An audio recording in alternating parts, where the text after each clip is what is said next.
Welcome to Think Like a Programmer, the audiobook series, where we explore the foundational concepts of programming without needing to stare at a screen or type a single line of code. Functions. Imagine you're in your kitchen, ready to bake a cake. You have all the ingredients laid out: flour, sugar, eggs, and so on. But before you start, you need to follow a recipe, right? The recipe tells you what ingredients to use, the steps to combine them, and finally, how long to bake the cake. In programming, a function is like that recipe. So what exactly is a function? At its core, a function is a set of instructions that performs a specific task. Just like a recipe takes ingredients and produces a cake, a function takes inputs, processes them, and produces an output. Let's break it down. First, there's the input.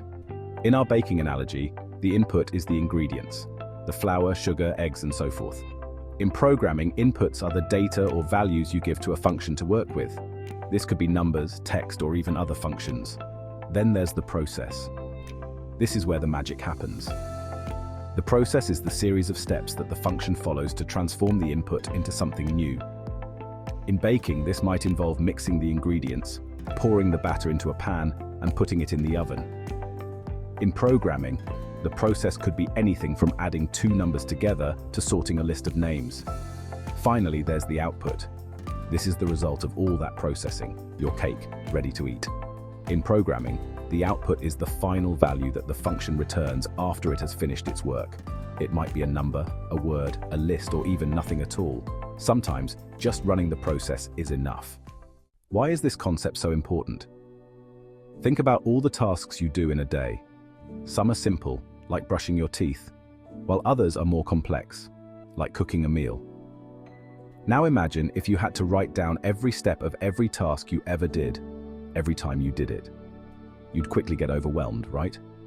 Instead, you break down your day into manageable chunks: morning routine, commute to work, lunch break, and so on. Each chunk is like a function, a self-contained set of instructions that you can repeat whenever you need to. In programming, functions help us manage complexity. They allow us to break down large problems into smaller, more manageable pieces. Instead of writing the same code over and over again, we can write a function once and then use it whenever we need it. This not only saves time, but also makes our programs easier to understand and maintain. Let's return to our kitchen for a moment. Imagine you have a friend over who wants to learn how to bake a cake.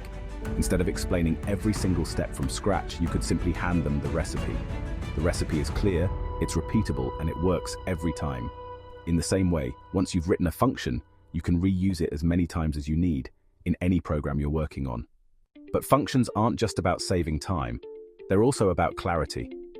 When you see a function called bake cake, you immediately know what it does. It's like seeing a recipe titled chocolate cake in a cookbook. You don't need to read the entire recipe to know what the end result will be. This clarity makes your code easier to read, not just for you, but for anyone else who might be working with it.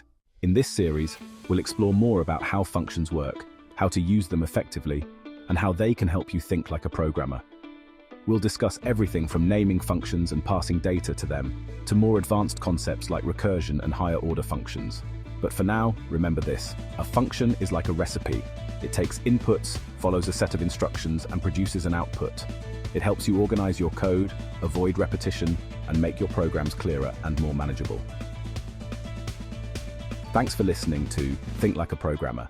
In the next episode, we'll dive deeper into why we use functions and how they can transform the way you approach programming. If you're enjoying this series, be sure to subscribe and leave a review. Happy coding!